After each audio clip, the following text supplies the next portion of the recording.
Hey, sons and daughters of God, chapter 86, March 26, Lazarus raised to testify to God's glory. When Jesus heard that, he said, "This sickness is not unto death, but for the glory of God, that the Son of God might be glorified thereby." John 11:4. Christ's 2 days delay after hearing that Lazarus was sick was not a neglect or a denial on his part. This should be an encouragement to us. We are to rest in the Lord and wait patiently for him. The answer to our prayers may not come as quickly as we desire, and it may not be just what we have asked.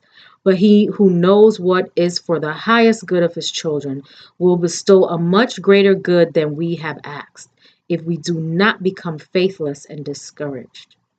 Christ had not only the loved ones of Bethany to think of, he had the training of his disciples to consider. They were to be his representatives to the world, that the Father's blessing might include all. For their sake, he permitted Lazarus to die. Had he restored him from illness to health, the miracle that is the most positive evidence of his divine character would not have been performed. Had Christ been in the sick room, Lazarus would not have died, for Satan would have had no power over him.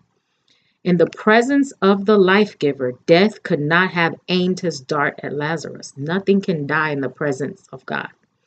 He permitted Lazarus to pass under the dominion of death, and the suffering sisters saw their brother laid in the grave.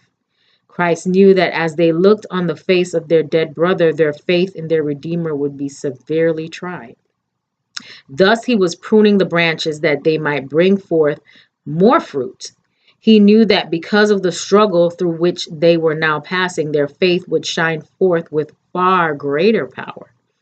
To all who are reaching out to feel the guiding hand of God, the moment of greatest discouragement is the time when divine help is nearest.